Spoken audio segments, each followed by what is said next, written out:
I would like to lead us in a moment of silence. Unfortunately, I have to deliver the gaming news, so if you could just pause the video for like 30 or 40 seconds, you'd be doing me a real solid. Online services for the Nintendo Wii U and 3DS consoles shut down yesterday, meaning online multiplayer and fun gimmicks like the 3DS's Street Pass are over, just like my childhood, but I don't need friggin' Nintendo to rub it in.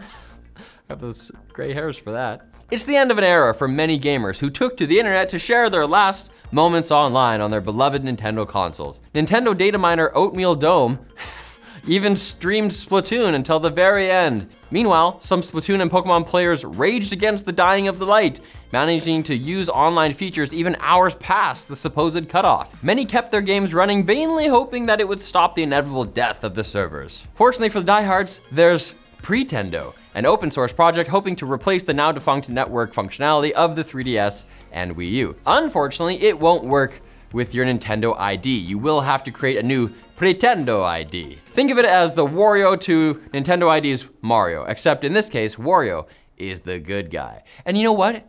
He's got that bass. Xbox is making pro gamer moves according to leaked emails from President Bond. Sarah Bond.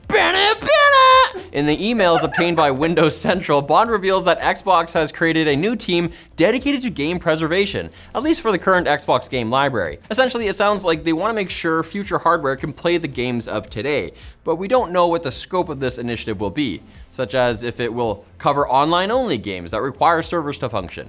According to Windows Central, we'll be hearing more about this around this summer's Xbox Showcase, which The Verge reports will occur on June 9th.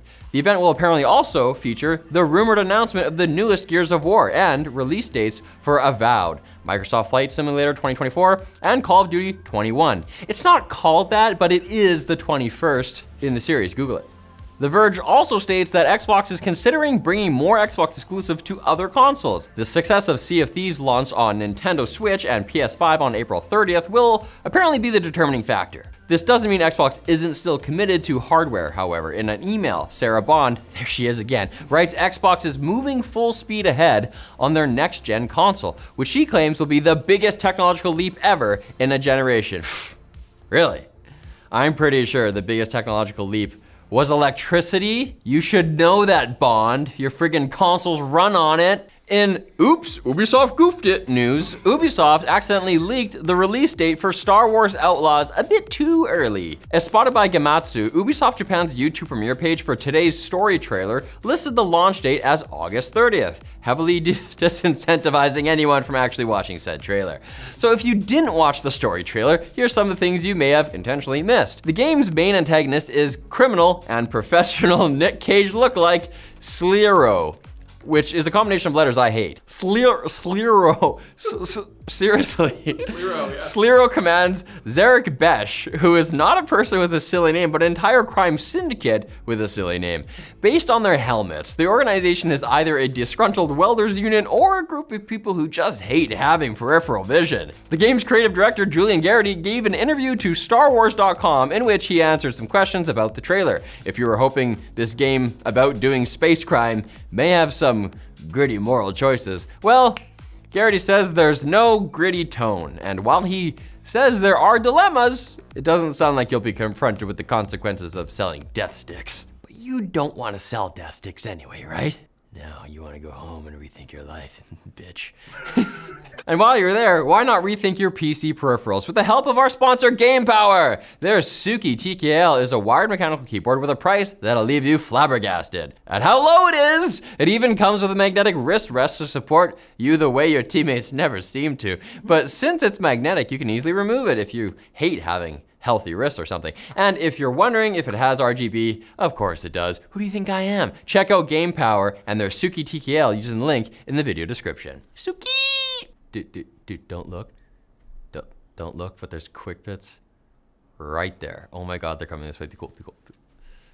Gearbox Publishing, the part of Gearbox Embracer Group kept, has been rebranded to Arc Games because it can be weird sometimes when you keep your ex's name, especially if you didn't leave on great terms. That doesn't seem to be the case for Saber Interactive's CEO, Matthew Karch, who thinks everyone is being a bit too mean to Embracer. In an interview with IGN, Karch said if you were to blame Embracer head Lars Wingefors for anything, it's being naive about the state of the gaming industry, which is a cruel, cruel place. Karch wants you to give Lars a break if there's Anyone that needs one of those, it's the guy who spent hundreds of millions on game studios, then had that decision blow up in his face, only to retain his job while thousands of others didn't. It's got it so hard. Think of the CEOs! That was weighing on him.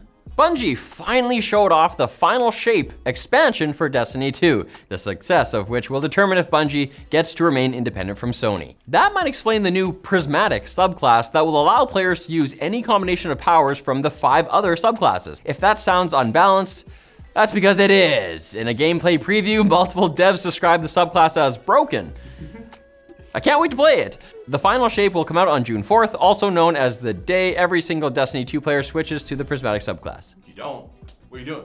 It's build your own taco. Yeah. Why? What do you like, surprises? That's why I don't go to Quiznos. Apple has reversed an old rule that prevented game emulators from appearing on the App Store as part of complying with the EU's Digital Markets Act. Apple didn't explicitly forbid emulators before. The company just barred apps that ran external code, which just happened to include emulators. As per usual. According to Apple, things like retro game emulators are now allowed, but these apps will be responsible for any legal issues related to the content they have available. That's probably for the best, if only because I'm pretty sure a major lawsuit between Apple and Nintendo is what starts World War III. It's been a wild few days for Helldivers 2 players. On Sunday, the defenders of Super Earth were informed that they had successfully wiped the automatons, one of the game's 2 enemy factions, off the galactic map. Mission accomplished. Quote the game's official Twitter account. So you know it's true. It wasn't. Just this morning, the game's supreme deity, Joel Twister of Fate, decreed that the bots players had just eradicated were merely a vanguard of a much larger force now retaking planets. The only explanation for this? Another tweet saying somehow the automatons returned. So I'm guessing Sith magic or cloning or something. They fly now? And please leave me alone, I need to poop is the name of a new WarioWare-inspired indie game about dropping the kids off of the pool on company time. Boss makes $1, you make a dime. That's why you poop on company time. There we go. Okay, thank you. In order to give an important presentation without a hellish dry cleaning bill, players will need to overcome a series of reference-laden mini-games, which include cleaning the toilet seat, poking the eye of anyone who tries to look in the stall, and backhanding anybody who tries to get between you and the bathroom. Honestly. Relatable. Just a regular day at the office, Colton.